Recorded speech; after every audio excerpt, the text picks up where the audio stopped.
Hello and welcome back to Dev Game Club, a weekly podcast in which two veteran game developers look at games from the past to discuss their relevance and impact today. I'm Brett Duville, and I'm joined as always by my co-host, a man whose father would be proud to know he was meeting me.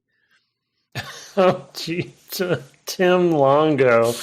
Boy, that one threw me. I was like, wow. Yeah. Yep. I mean, I know where it's coming from, but I am the Ulakai, so that's a whole thing. Yeah. A thing we didn't talk about in all our prep for the show was like, oh yeah, we wanted to talk about the event again, because last time we sort of talked about a bunch of on screen people, but didn't talk as much about the behind the scenes. Thank you for bringing that up. Yeah, we definitely were remiss in a couple. Yeah, thank yous. Yeah, so we didn't. That was not meant to slight anyone. It was more just like we were just kind of riffing, and we didn't have anything written down. So there's people like Biostats and Mark Garcia behind the scenes who always gets a shout on the show. Artemage did a lot of work and was modding a lot of the time. I'm sure there will be others that I will literally forget this time as well, and I don't mean anything by it. I'm just getting old. That's all. So yeah. Thank you. Yeah. It was such a grassroots effort, and the sort of like team, I guess I'll say, ranged from people who were both doing behind the scenes work and on screen work. And then not everybody wants to stream or cares to or whatever. Bio is doing so much work. Mark, put the web page together, did a bunch of artwork. Can even helped me with my OBS stuff, set up and then you're streaming it. What are you doing? Yeah, exactly. Well, he actually made the artwork for my background as well. Oh, that's cool. The Final Fantasy, 6 artwork kind of thing for my frame, my borders and stuff. He made that. Then Tiltify, the team set up all the donation stuff through Tiltify, and then there were the outputs to that into OBS had to be built and all that kind of stuff. So there's a lot of, obviously they're all master streamers and do this every other day. So a lot of them. And then to your point too, every stream had modders, right, that were helping out. Mods that not modders, but moderators. Calamity's usually modding for me, and I think Bio is as well. But everyone's helping each other out. So yeah we did it, scouting out the doing all the little commands and stuff to shout out the and this is what we're doing it for, and this is the next milestone or whatever. And they had a whole plan well done that I didn't caught on to for a while. I was like, oh, it's like every $500 or something is a new thing, and we were one of them, but there were others, that I wasn't. They had giveaways. So, and there were other teams, other development teams that gave away keys for those. Obviously some of them streamed. So a big, and then the Video Game History Foundation's library is now launched. Correct. By the way. Yeah. So if you haven't seen the news on that, during the stream, they played the awesome video kind of introducing it from Phil and stuff. And then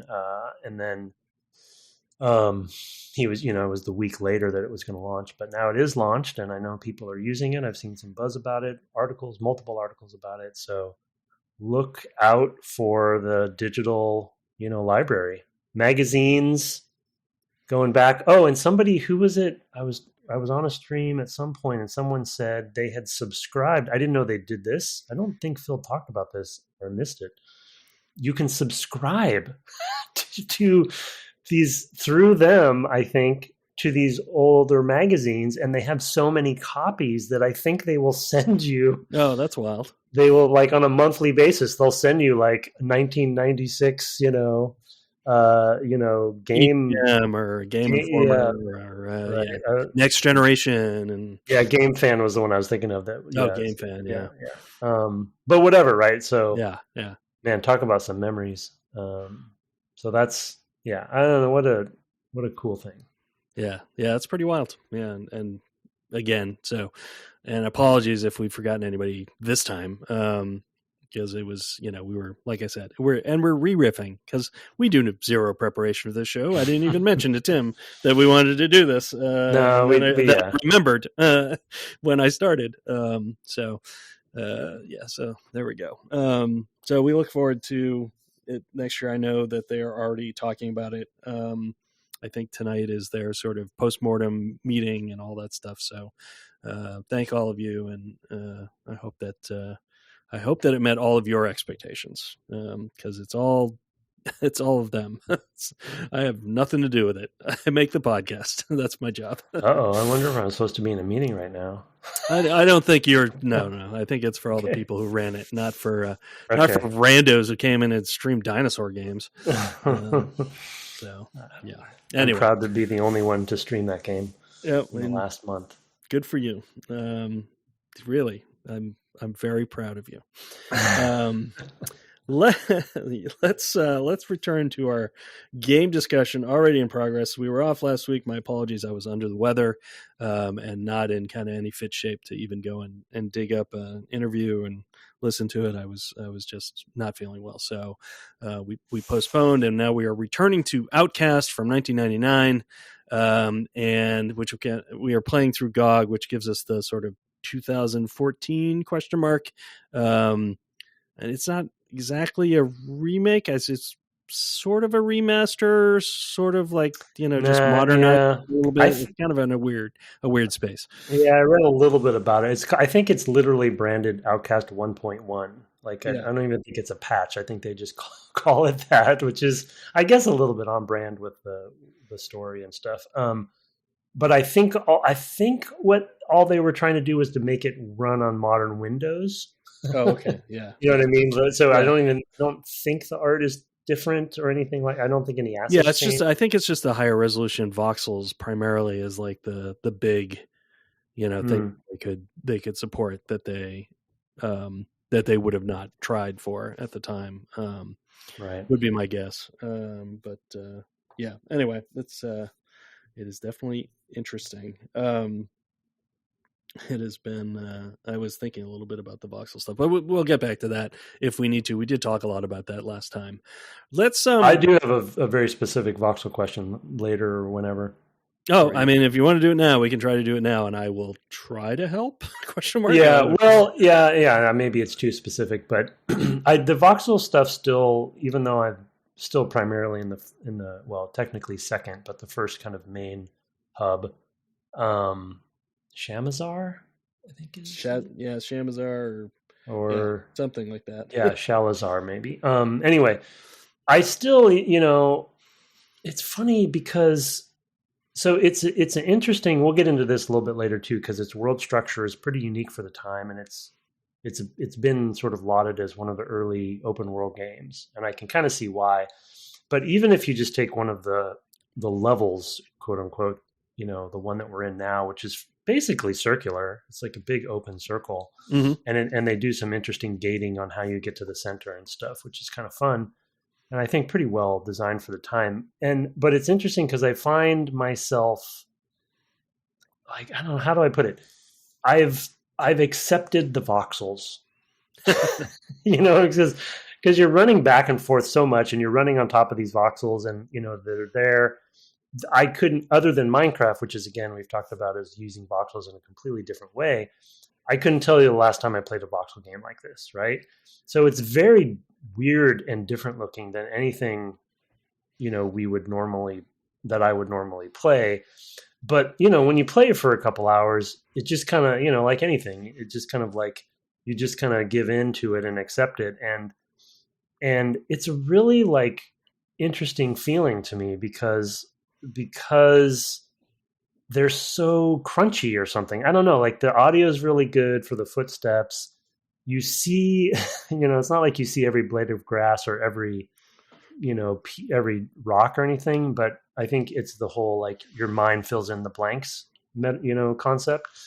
And I just really love how different the game feels because of these voxels. Like, they've even created tree stumps out of the voxels at times, these little tree stumps that they're actually tell one of the NPCs talks to you about sort of like how deforestation happened and all this kind of stuff. So it's really, I don't know. It's such a unique, this game is weird in lots of ways, but then you throw the voxels in there as well. And it really is just kind of a gem of a thing. I don't even know. Like, talk about history. Yeah. The thing that throws me with the voxels so far is that I haven't seen a lot here that you couldn't do with more traditional methods. So it's just strange. Like, it's just a Yeah. strange choice. And I mean, it might be that we'll get to later areas and it'll be like, oh, well, there's a huge terrain overhang or whatever. So like that clearly couldn't be done, the other way. And, I think there is also something to say about like, it would allow for maybe a further draw distance. That was my question. That's one of my questions. That wasn't the question, but that was one of mine, is that sometimes when you get up high and you're looking over this whole level, if I put it in its time, it was pretty impressive. Yeah. Yeah, I mean that was that sort of thing I was talking about, how you could resample you could regrid basically. And that it's less memory intensive than if you had to have multiple levels of detail. And it might be cheaper than repolygonizing terrain. I have to really think about that, because we actually did some experiments like this with Starfighter. Funny enough, I don't know if you actually, I don't even think you were on the project. With voxels? Not with voxels, but with terrain rendering. Yeah, basically like updating the terrain fidelity on the basis of like camera distance, right? And I believe Steve Ash was doing some of that stuff. R.I.P. That's my recollection. Like, and it was really early. Like, I mean, Steve Ash alone, he was only on it for like the first year. So like, it tells you everything you need to know before he left to go work on something in another studio. But that was one that I remember it just being a real thing at the time of like, how are you going to deal with terrain? Games are getting bigger and more spacious. We have these CDs now that can, take tons and put tons of stuff on them. Like, how do you do it? But it's not infinite. And like, you have to be able to get all that data in somehow. Right. Which was, transfer speeds were still very slow. Right. And like, things have to be compact and fit into RAM and things like that. So it's like, there were a whole host of problems with all of that were not things I typically dealt with myself. So I'm just kind of like, remembering being on kind of near it. And so like different means of like, well, store it compactly, but generate it at load time, but that can't be too slow. It's just like, and I think voxels were one solution to that problem that, like I said last time, were like a pretty well researched and understood thing. That we were just mining the old graphics research to find things. The other one I mentioned and couldn't remember the name of was metaballs, which are there's surfaces they're very blobby looking because they're just mathematical representations. And like when you get two like metaball sources next to each other, their functions join and like you get this like goop, and they kind of like glob together. It's very weird way of looking at the world. This is a rendering technique, you're saying? Yeah, it's a rendering technique. Wow. Or a rasterization technique, I guess you'd say. I mean, it's, you wouldn't. Like I said, that was something that I think they used a bit for Spore to make those creatures work. Oh, right. Which has that kind of look. And I mean, I think they used definitely a very hybrid approach, but I feel like I heard them talk about that at one point. That was a thing that they were looking at for like how to define the creatures in such a way that they could really put the legs anywhere, and that was one of the things that you they need were doing. Something procedural like that. Yeah, exactly. So it's just an artifact of all of that. And then having hardware that's, 25 years later, it's like, well, we can render way more, than they could at the time. And so they get kind of this benefit of getting, I don't know, just more detail for not a lot of work. Like, I mean, all the work was like having enough richness in the data to begin with. They probably do, just thinking about it now, I'm like, they probably do some weird kind of noise function that's like sine waves over it to raise points, because it's got that kind of spiky stalagmite, kind of feel of like there's things pushing up out of the ground kind of in places. And I wonder if they did that like as a separate step, so they have like basically height field kind of data, like broad voxel data, and then like, and let's, disturb it in this way, kind of procedurally, which you could also do, I guess, with a voxel representation. I don't know. About how they would have done that. Yeah, I mean, more and more questions keep coming to me before I even ask the one I wanted to. How does collision work on this? Is it do you know, like, is it one for one? Do they have a separate collision path? I mean, the thing of it is that you could do either. I would think, right? I mean, I would think it would be 1-to-1 just for memory reasons. They would not want to have a second voxelized area, although they could just do it locally to the player. But they can get that kind of fidelity. I mean, because the height map is pretty smooth, you know what I mean? And I use the terrain for cover so often in combat, right? And it's the collision seems very, very connected. Yeah, I mean, I think they would be using it. They would be using whatever voxel representation is loaded for that chunk that it's colliding with. So it would match pretty close. Yeah. Well, the thing I think as you were talking, I was kind of forming a little bit better description of what I was talking about earlier. There's sort of more of the feeling side of it for me. I think what I'm realizing, to your point, I'm on like, well, you could do this with other techniques at the time. Why are they using voxels? And I don't know if this is the reason, of course.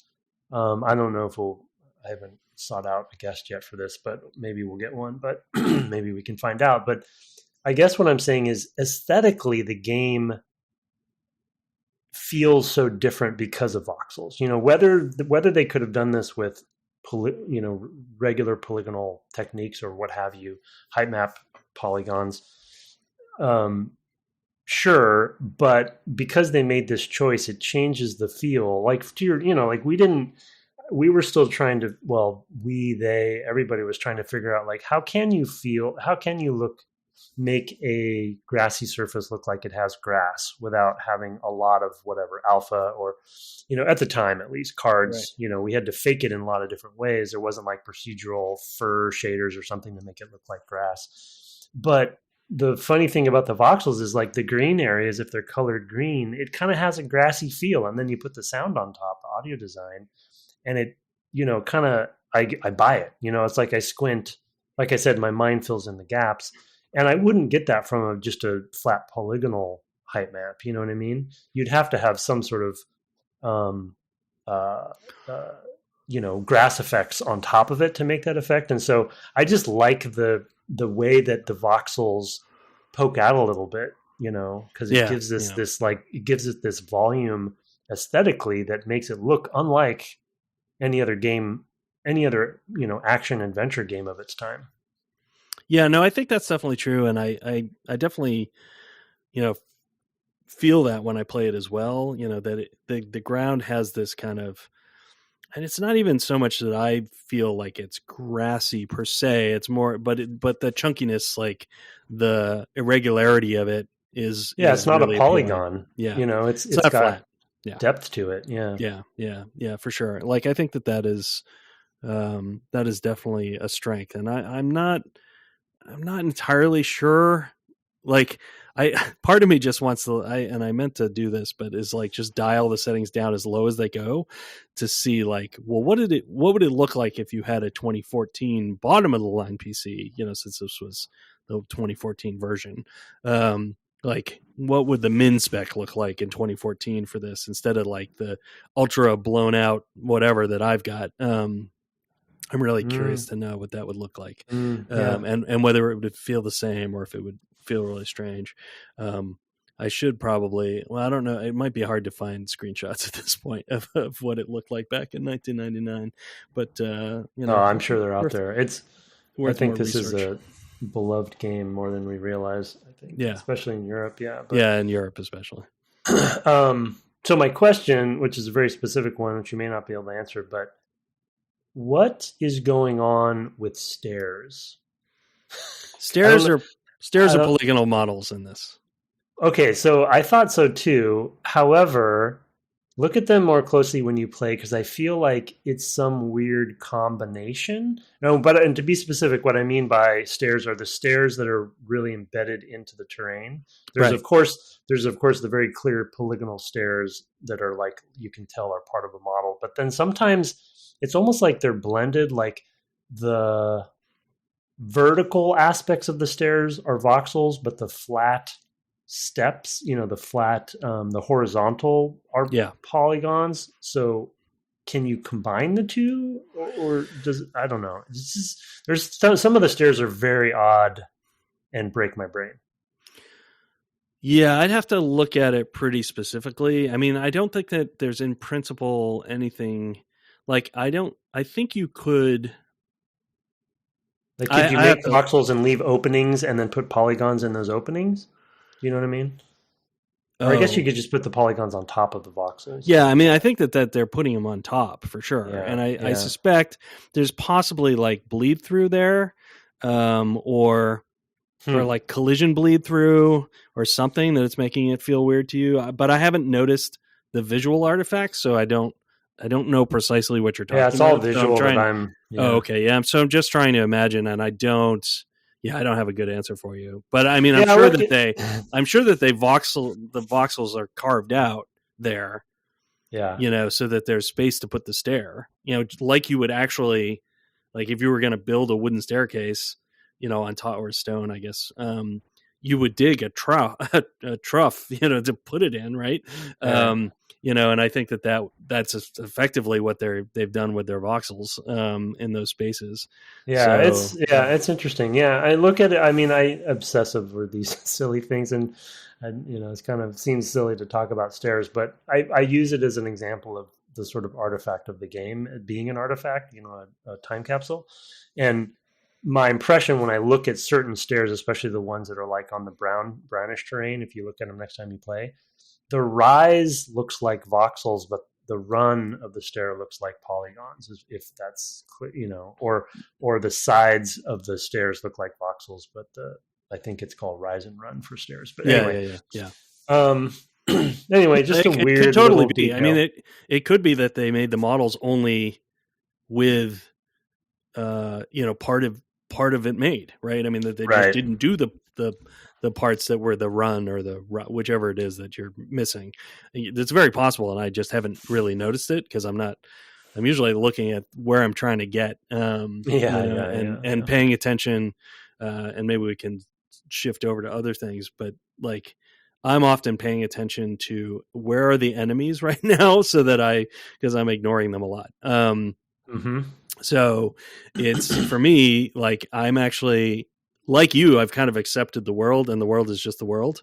It's alien and strange. And like, maybe that's part of why I can accept it pretty easily is like, it's not meant to represent any environment I could ever really see. Right. I mean, short of a special effects kind of thing, so just another fictional creation. But I couldn't go here, right? I couldn't go and visit a place that looks like this, probably. So I'm, unless your parts of Europe like this, I don't know. I don't think so. That's a joke. So I just like I at a certain point I'm like, well, I'm trying to do more of the story, and that involves like figuring out how I'm going to get from here to there, and part of that is, where are the gaps in the enemies? Where am I going to be just far enough away that they won't shoot at me, or that I can get away quick enough that I won't engage in the combat? And I know you're doing it very differently. Yeah, I was really in pre-show. I was really intrigued to hear that's your approach, and you explained why, which does make sense because ammo scarcity does seem like a thing.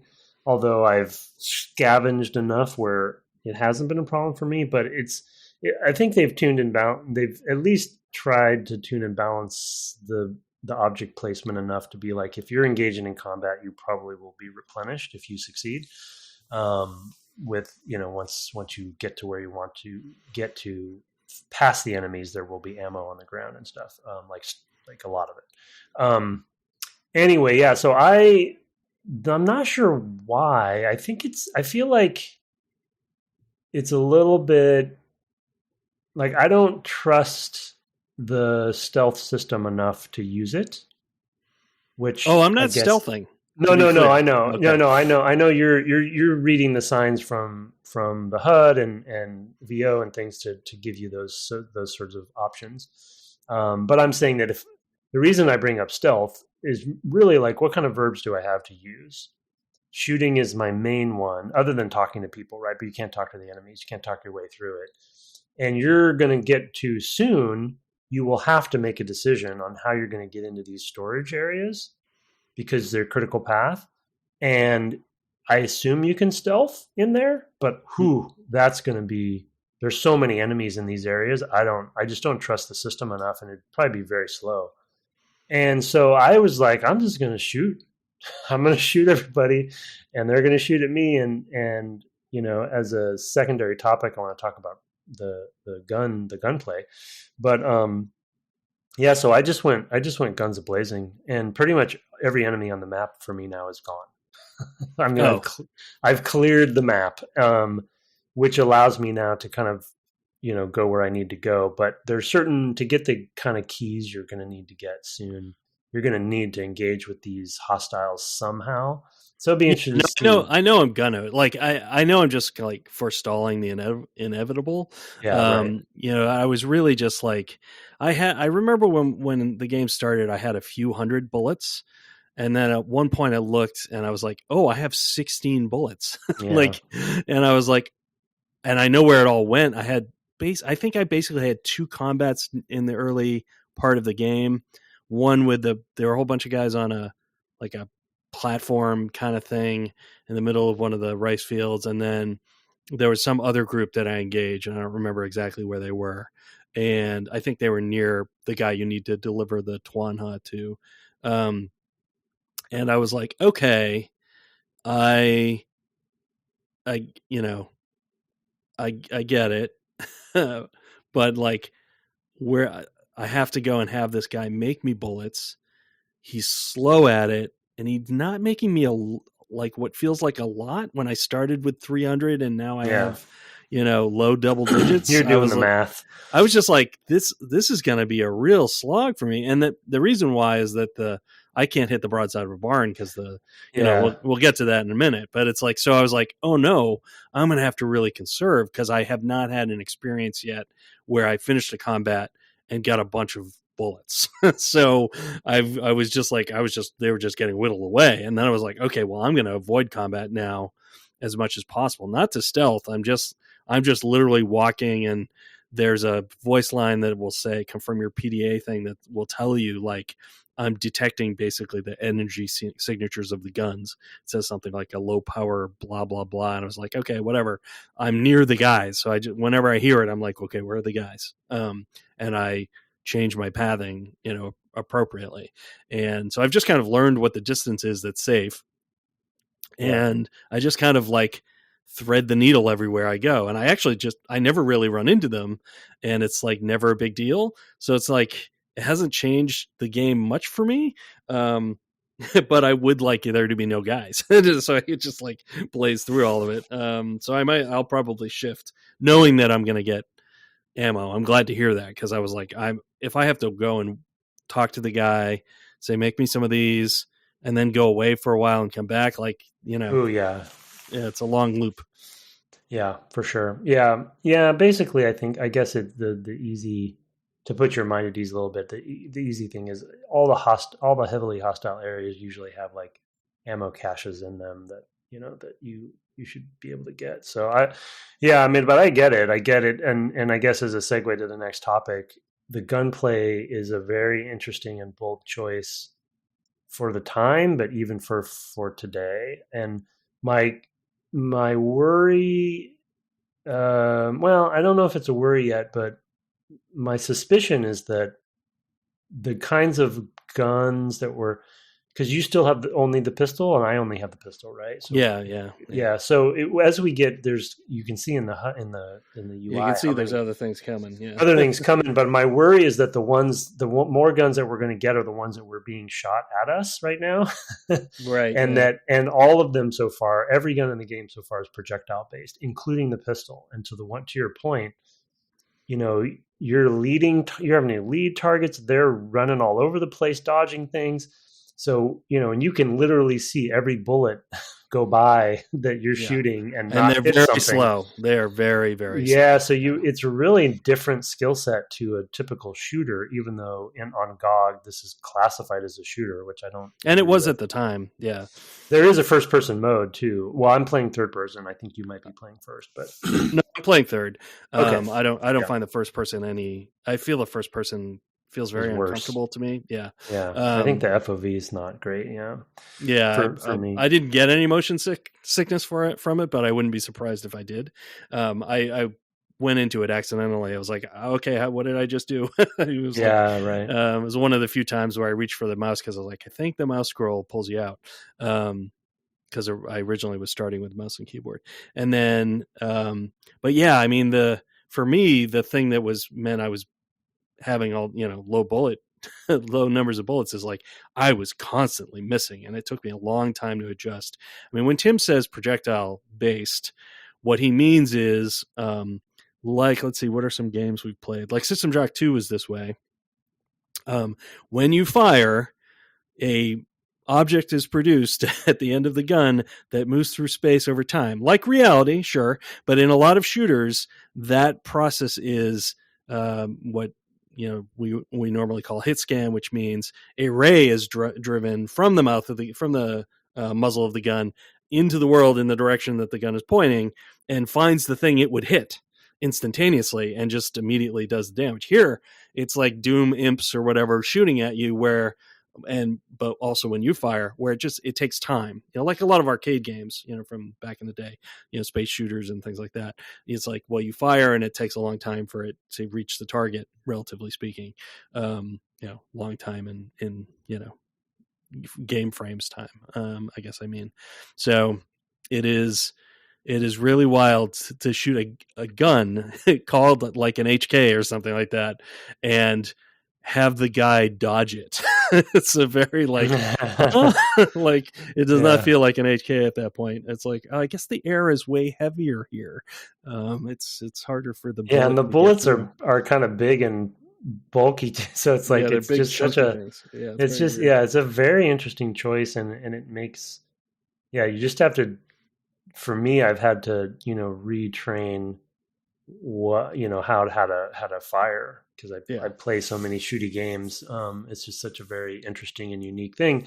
But they've put in some simple AI behaviors that they'll sidestep, and they're not super smart, but they are smart enough, and they do sidestep. And the irony is that for what I've found, the best time to shoot them is when they are shooting, because they're the most still. Yeah, but of course you're putting yourself in danger. But the flip side bonus of all of this is that all of their weapons so far are projectile based, and so you can also dodge them pretty well. So and I find that actually kind of fun. Like I like the dodging game. It's we were talking. It's frustrating. Exactly. I like the Doom model of like, I shoot fast, you shoot slow. Works better for me, and it's a weird offshoot to do this, where it's it's reflected, right? It's the same thing. Both are symmetrical, I guess is the word I'm looking for. So it is just a strange feeling, like playing a lot of action games over the years of like, I'm used to the instant I did the thing. Like it's the tag that Cliff Blazinski would say is like, well, we're not really shooting each other. We're basically playing tag, because it's instantaneous like that, and a pretty weak defense for the violence of video games. Okay, Cliff. I heard that laughter there. I think I hope I'm not misattributing that, but that's my recollection. He was talking about Unreal Tournament, right? At the time. Yeah, or just defending shooters in general. Like we don't see it like to us. It's not about guns. Oh, even worse. Then he's trying to use it as a defense. Yeah. Well, yeah, I think it was. It's one of those things where people were asking about violence in games. It's like, well, it's not really, Our great advocate, Clifford B. Yeah, I'm not 100% sure it was him. I think so, but whatever. Somebody used that as a defense. And it's a game. I think where the point is right. You're trying to score in a game, but yeah, exactly. Yeah, you've kind of like you're kind of thinking about things at a more, like when you play chess, you don't think, I have a knight. It's like this piece covers this territory. I'm killing this king. Yeah, exactly. Thinking of that. So, yeah. So I get it. Yeah. Anyway, do you want to talk? Is there more that you want to cover with the combat? I think we'll come back to it. I think that I'm curious about more guns and things exactly like that, how it changes. I know it's going to come back up because we've seen some of the guns used on us, but one of them is like a rocket or a grenade launcher. Two very different things: grenade and rocket launchers. Yeah. There's like a blobby kind of blaster thing. There's like this like spirally. Yeah. So I think when I assume we're gonna. I would be surprised if they had unique guns for the enemies that we don't get later. But it's weird to me that we don't get them now, I guess, is the strange, like, where did the guns go? That's that old chestnut. Yeah. They, I guess they drop into the rice field. They go under the water and you never see them again. And the flooding in the fields. So I guess that's what's happening. Yes. There. But, the Riz fields? Yeah. The charisma fields. Yeah. I mean, we already hit it last episode. Yeah. We don't dwell on it too much, but the othering in the game is keeps getting worse. But anyway, yeah, I mean, I'm kind of torn about that sometimes, like, because I think about things that I've read, like I read a year or two ago, I read this sort of Annals of the Grand Historian, which is this classic work of Chinese history. It's basically some notes by the grand historian to a particular emperor of like all these things that had happened. And there are characters in it that are just like Mar, for example. I almost did the intro as Mar, about Mar, who is the dumb leader or administrator, whatever, middle manager jerk, who is running the rice production for the enemy. He's basically a toady, for the or collaborator, for the enemy. And I'm like, I mean, this is a very standard sort of character, like the dumb toady, who doesn't realize what damage he's doing his own people, or his just officiousness is just like getting in the way of like his people. So it's like those are not terrible analogies to use, but yeah, it's just being like aliens. It's like why not just set it if it's meant to be some sort of China, like, I don't know, it's just weird. It's just that it's I mean, who knows, maybe they had people on that were, I don't know, thinking about this stuff. Yeah, on the and team. maybe it'll all be explained. I mean, maybe there'll be a reason. Maybe it will be, yeah. But it's the simple concept that once they make it alien, then right, it's you've kind of stepped over a line. Yeah. So, but anyway, we addressed it, and there's a lot of good we shouldn't things. Keep coming back to it. It's because it's been 2 weeks. And I will say that to your point with Mar, and a few other characters, like the characters are pretty good. Like, they've made some very odd accent and voivio choices with the NPCs as well. Like they have different, like some of them have different terrestrial accents. Like some of them will have like a Russian kind of accent or an Eastern European, but then some of them will have more of a anyway, they pronounce the same words differently in some cases, and but I think that's all just an artifact of things are recorded independently, right? So nobody hears how the other person pronounced it, right? Yeah. And at the Forgivable time, in this, and it was translated presumably from not, it didn't start as English. Besides. Good point. The localization would have been interesting for this game too. But the Mars is a standout character. There's the animal handler fellow who is I don't remember hilarious. Like the voice line, the humor I was going to mention too. I didn't mention in pre-show as a topic. We'll probably talk about it more later, but there's actually quite a bit of pulpy 80s and 90s humor, not just Slade himself is problematic and the typical, Schwarzenegger kind of whatever, Bruce Willis kind of character, which, is fun and he has some humdinger of lines, but also some fun lines. But I will say that they committed to the characters and they're having fun so far with some of these NPCs, like how much the animal handler loves being an animal handler, Oh yeah. Really cares about, I wish I could remember. I think his name is Zelinus. He goes on and on and on. Oh, Zelinus. Yeah. He just goes on and he loves those animals, and I can respect that. And he's like, okay, I'll sell you when you eventually buy one. He's like, okay, you're going to sing to it, right?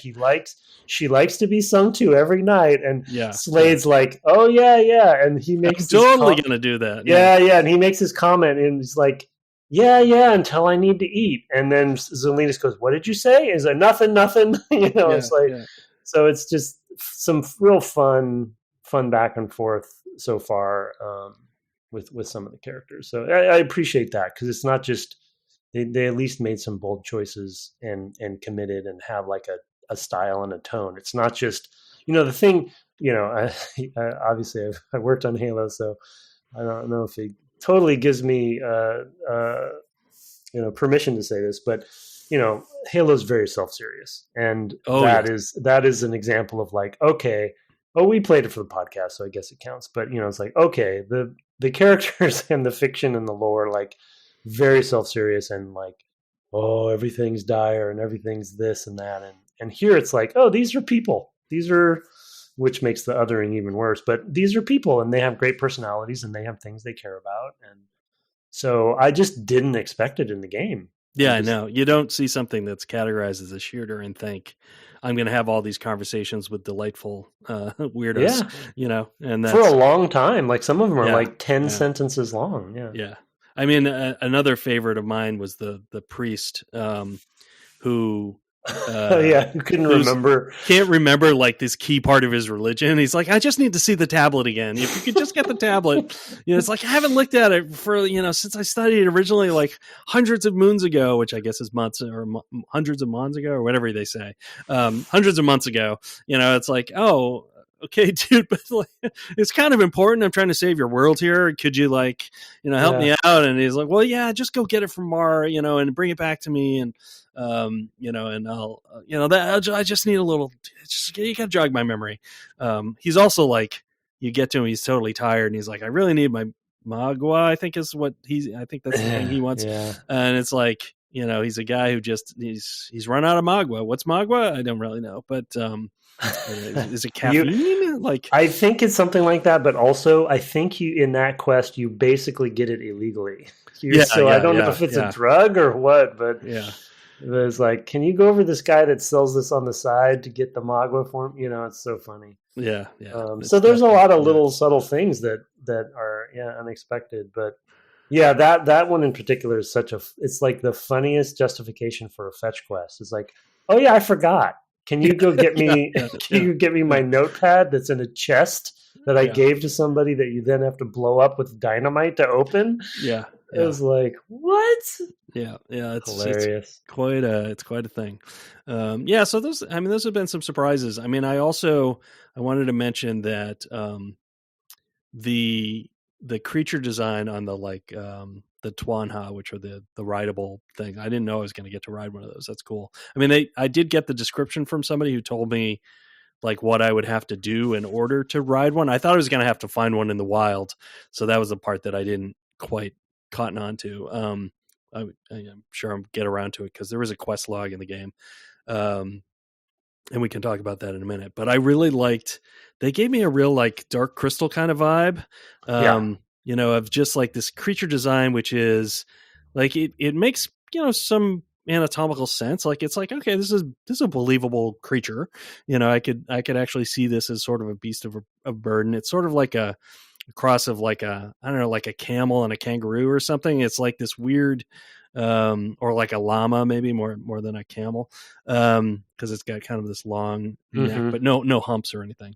But it does have this long tail, which made me think of a kangaroo. And it's like, yeah, it's kind of a cool design. Like it, I could totally see that. I think they're just two-legged, which is a little strange. Yeah, I think so. But yeah, could work. It totally made sense to me. And that was kind of a thing that I didn't expect either. Of like, I wouldn't have. A Dark Crystal was not a thing I thought I would pull from a 1999 European action game, but I suppose I should, like, having played Beyond Good and Evil and things like that. It's just that the Europeans definitely have a different, and like even the Raymans and whatever of the world, like that there's a different aesthetic sense, and I just forget about it because I don't play as many European games as I play Japanese or American, and they're always just kind of like delightful, the different aesthetics that they have, and that thing in particular stood out to me and really appreciated it. Of like, yeah, this is really not something I would see in most of the games that I play. So, yep. It's a surprising game for sure. It's really interesting to see what it actually is turning out to be. Again, clearly I played a little bit of it when it came out, but I clearly did not play enough of it to remember any of this stuff. So it's all been a kind of a nice, delightful surprise. But the mounts, I wouldn't say they're OP, but I don't think they take fall damage. They jump really far. Well, really far relatively to this game. They can't go in water, I don't think, but like you can like climb one of the temples by just staying on your mount, and you just ride up there. You can jump off of the top of the temple down to below. They're really cool. Wow. That's and cool. I don't that makes think me think even more kangaroo. So yeah, it's but I just applaud them for think of how Zelinus would feel if they died. Yeah, well, they do react when you're in combat because you can fire from them too with your guns. Oh, so cool. So you kind of have mounted combat, and they do, I think, make sounds when you start firing. They're like, I'm not happy about this. Not into this. But I applaud them design wise because it's such an open. At least this one is a very open level / world. The fact that they gave you a mount that is so flexible is surprising to me in this era, because I can see a lot of reasons, in this time. I could have seen a lot of reasons that they would limit it, and say, oh, you can't go upstairs with it, or you can't do this, or you can't do that. It's just to get, from one point to the other on the terrain. But they kind of don't care. They're like, you go wherever you want. So I think that's giving them a lot of credit. It's very possible that they were like, man, it would be really hard to limit this. Oh yeah, that's true. That's true. Go the other way.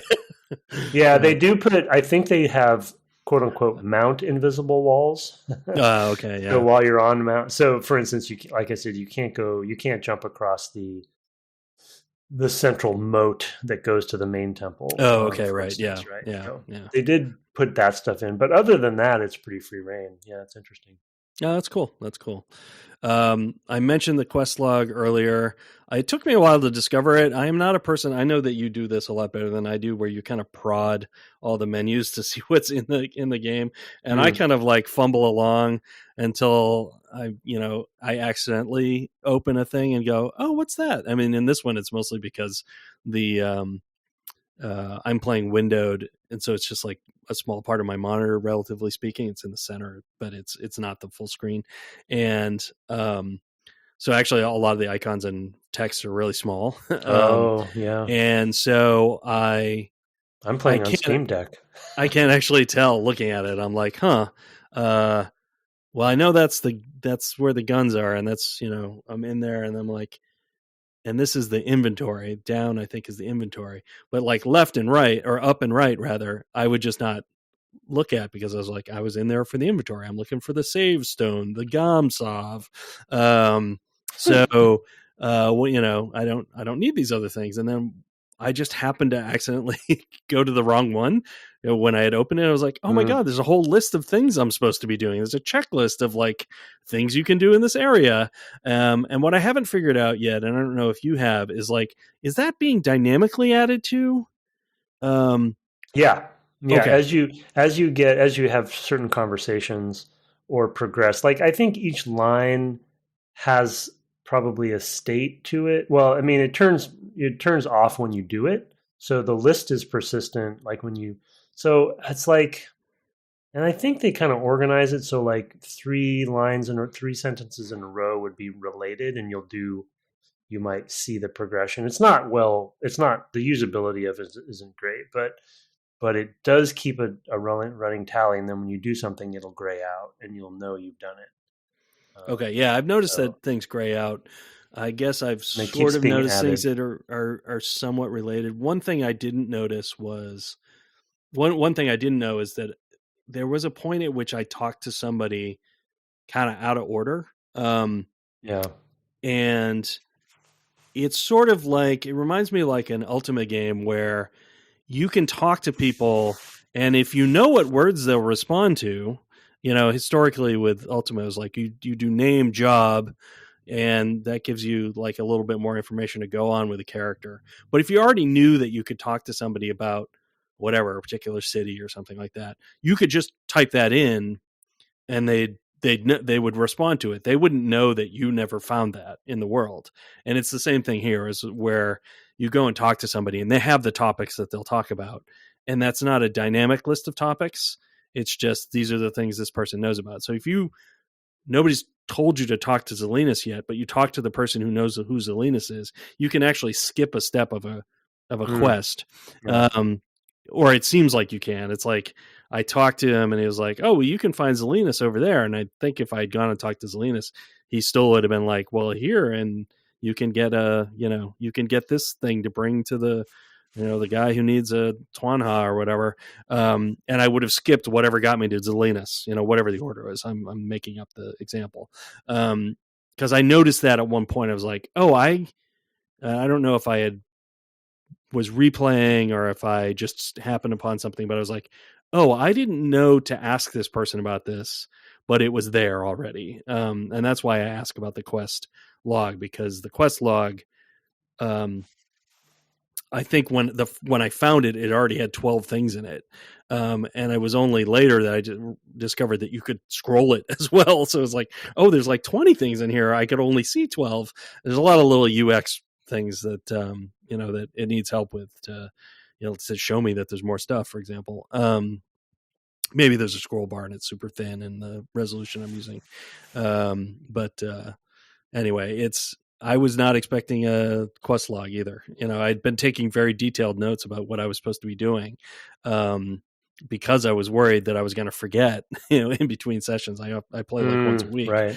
So I was like taking these really detailed notes, and now I'm like, I don't have to take any notes at all. It's all right here.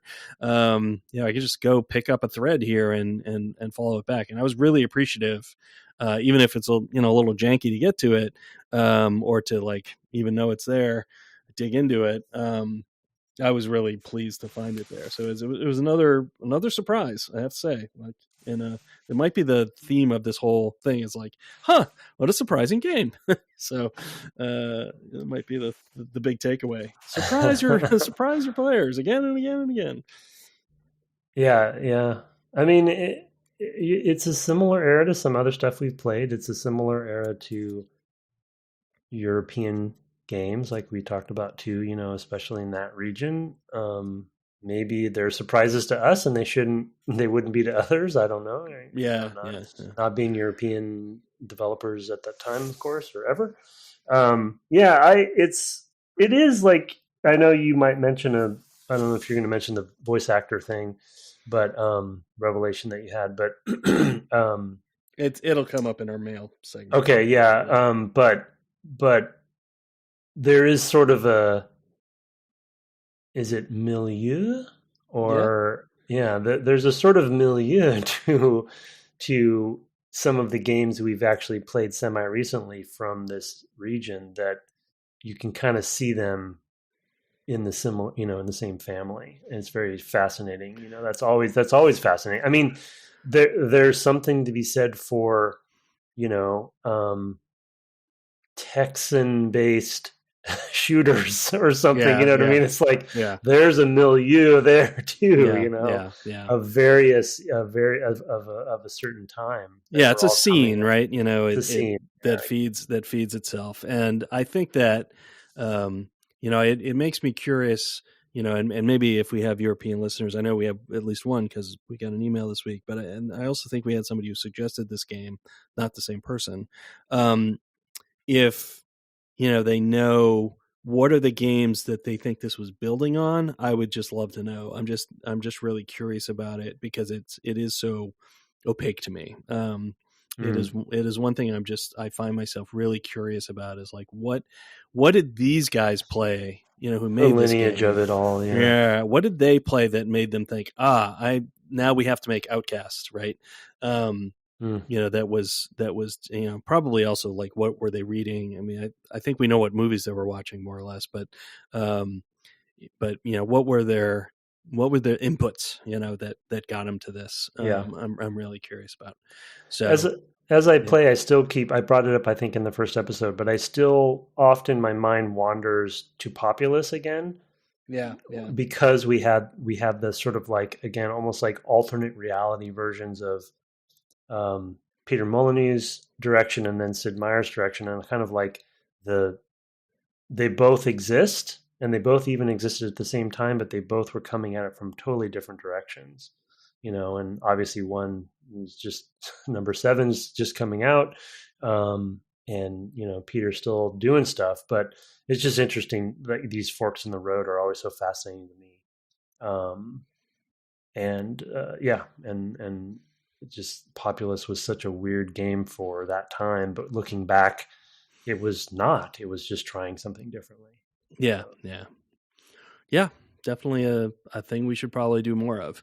I've alluded to it a couple of times now, so I think we'll turn to it, and that's the email that we got about this game from a fan, somebody who played it back in the day, and his sort of brief reminiscence about it. This was sent to devgameclub@gmail.com. If you could read it, please, sir. Oh, and I'll mention in advance, I removed the name of a current game because we try not to disparage current games. We'll get to the point in the mail and it'll be like, I'm playing a new game. I didn't put in the specifics of what game that was, but I think the point stands without knowing that game specifically. So just to kind of put that out there. Okay. Go ahead, sir. Yeah. All right. Now I'm going to be intrigued if I can guess. Outcast is so idiosyncratic, it occupied my whole brain. Excuse me, from Vitor. Hi, both. It's exciting to hear you guys cover Outcast. That game has a very special place in my heart. I finished it twice back then within a very short time. I think the reason I was so entirely captivated by it is exactly that it is so unconventional. Its combination of its voxel graphics, its controls, including its gliding, dreamlike movement scheme, the weird language, the animations, even the music by the Moscow Symphony Orchestra, I did not know that, demanded from you that you meet the game on its terms. And that fit very well with the concept of entering a foreign and strange world. Today, even more than in 1999, asking a player to go all in like that may sound like a bad design decision, but for me, it made for a very rewarding experience. I felt like Outcast occupied my whole brain. The first two Assassin's Creeds were similar for me in that regard. Compare that to a new game I'm playing. I am mildly enjoying it, but am very aware I am doing typical video game stuff, but with different textures. Outcast makes one big exception in meeting you somewhat halfway, and it comes in the form of the action sci-fi cliches it throws at you, especially in the beginning. I play a German I played a German version, which emphasized this by giving Cutter Slade the German voice of Bruce Willis. Germany has a very strong dubbing industry. Almost all film releases are dubbed as standard. Thank you. Thank you for the podcast. It's a wonderful project, and I enjoy the chemistry between you both, Vitor. I think that makes a lot of sense. Yeah, hydrogen sulfide is the chemical he's talking about. But the obviously the casting makes a lot of sense. I should reveal at this point that I also looked up who does the English voice for Cutter Slade, and it's the same voice actor who did Pey'j, which is another connection to Beyond Good and Evil. So they're there if you look for them. I was surprised. I can sort of hear it. It's a pretty distinct voice. It was not obvious to me. But yeah, they're definitely playing in the Bruce Willis. Yeah, game. Bruce Willis it's so awesome that they got that same. I mean, imagine playing now I'm trying to imagine being Vitor and kind of playing it in its time. I think Vitor put it really well in its unconventionality, if that's a word, and just the combination of all the things that it's doing. It makes it such a gem of almost like video game history. Not to put a call out to what we were talking about earlier, but just playing it as a German person with that voice actor in the game, like elevates it so much well, right? Can you imagine if we were playing it in 1999? It was Bruce Willis. Bruce Willis, yeah, that's amazing. Yeah, that's amazing. That like it legitimizes it even more so. Like it's probably very high quality. So yeah, that's really, thank you for sharing that. I would have never known that. And we didn't talk about it, maybe we'll talk about it next time, but I do want to say I love the music. It elevates the game even more so. It's very it's very John Williams to me so far. Yeah. And and you're doing a lot of running around, so you're not doing all that much. Yeah. But boy, the music makes it feel like you are. So they did a great job with the music, I think. Yeah, we can talk about it more later because I think there's some interactive music type stuff we can definitely talk about there, because I've noticed a lot of game state information coming through in the music as well. Yeah, but, for combat for sure. Yeah, but thanks for letting us know, Vitor. And if you are a person who is old enough to kind of like be able to connect the dots on what games led to this, I'd love to hear them. I don't know that I'll have time to get around to playing them unless some particularly stand out to me, but I am really curious. So I'll throw that out there as another ask. And again, to anybody, and that's at devgameclub@gmail.com.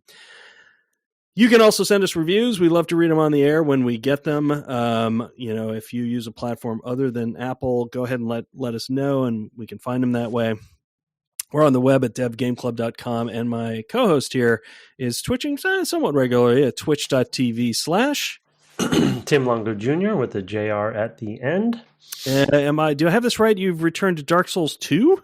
I have, yeah. As of last week, I should be doing it tomorrow as well. Yeah, wow. I just missed it. I missed the Souls. I needed to. I'm very rusty. But I did go back to Dagger. So of course, you're rusty like your Dagger. So yeah, better nice back. Yeah. And I'm enjoying it. I'm glad to be back. Yeah, I actually read over break because I just took my Kindle with me, so I had a ton of stuff that's been in there for a while. The Dark Souls You Died compendium, collection of essays or whatever, and it made me really itching to get back to it. I don't know that it really fits my life right now, so I'm probably not gonna, but I was definitely looking at it like, yeah, I never did get the platinum trophy on that. Maybe I should go back. Like on Dark Souls 2? No, the original. On the original. Oh my gosh, what does that even mean? What there's what do you have to do? You have to like make all the weapons, which is the biggest thing. Yeah, and so that takes a while. And then you might have to defeat all the bosses, including optional. There's like a number of sorts of things. Yeah. And it takes apparently like 2.5 playthroughs, and you like have to. I mean, I would use a guide because it's the weapon stuff that I wouldn't know how to do. Although I did do a ton of weapons. So you got far in that. I did so much extra stuff in that. I probably have a fair amount done. You're making me so nostalgic for that game now. I know, right? Yeah. When I was streaming last week, and people were coming on and like, well, why are you playing this? I thought you were going to do Trespasser or something else, and I was like, yeah, I just missed it. And Bio came on, and I was sort of like, oh man, I just missed Dark Souls, and he's like, why don't you just go back to play Dark Souls 1 then? Why are you playing this if you miss it so much? And I think about that game way too much. The first time. Yeah, clearly. It only comes up every week on the podcast. We have a fan-run Discord who once a year organize a cool event. There will be a link in the show notes. Our intro and outro music was written and performed by Kirk Hamilton, commissioned by friend of the cast Aaron Evers, and our logo, merch store, the Discord, all kinds of stuff, all by Mark Garcia. Have fun looking for a Magua this week, and good night. Good night.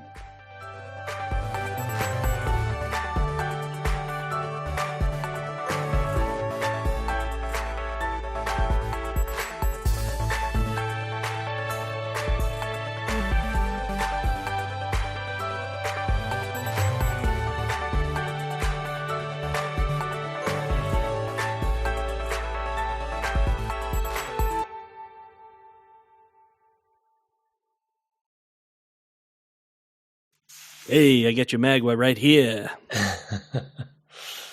I'm afraid to know what a Magua is. I don't. What is a Magua?